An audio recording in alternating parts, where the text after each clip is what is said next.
আজকে গিয়েছিলাম ভোলাগিরি সেবা আশ্রমে। ওইখানে যজ্ঞ অনুষ্ঠান ছিল। রান্না বান্না শেষ করে এখন মেয়েদেরকে রেডি করাচ্ছি।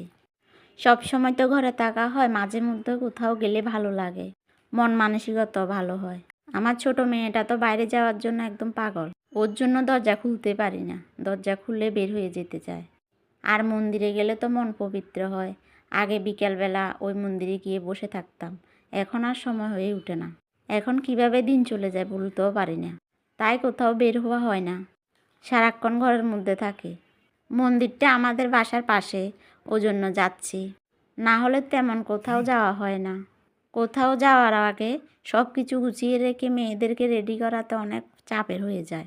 এই তো সব কিছু রেডি করে মন্দিরে যাওয়ার জন্য বের হয়ে পড়লাম। এখানে অনেক সুন্দর যোগ অনুষ্ঠান হচ্ছে।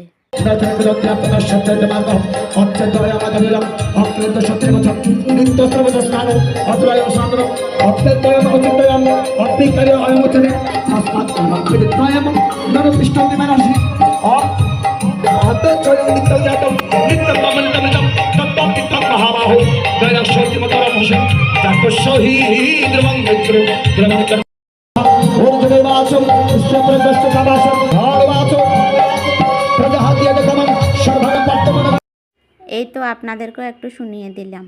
ভগবান দর্শনে সবার মঙ্গল হোক। এটা হচ্ছে ভোলাগিরি মন্দিরের শিবলিঙ্গ। এখানে আবার গোপালও আছে। এই তো এবার আসলাম প্রসাদ নিতে। অনেকক্ষণ পর্যন্ত লাইনে দাঁড়িয়েছিলাম প্রসাদ নেওয়ার জন্য। ভগবানের প্রসাদ নিতে তো একটু কষ্ট হবেই। ভগবানের প্রসাদ আমার কাছে অমৃত লাগে।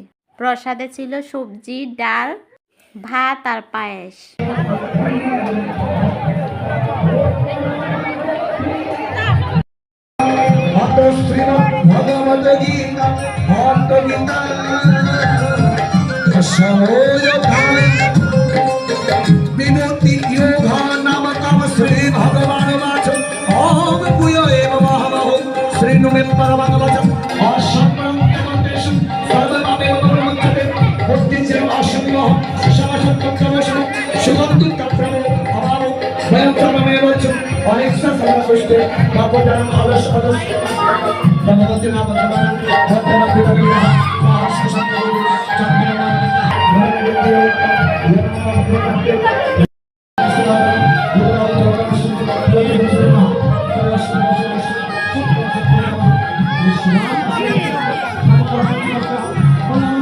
কথা বলতে বলতে আপনাদেরকে মন্দিরটা দর্শন করিয়ে দিলাম।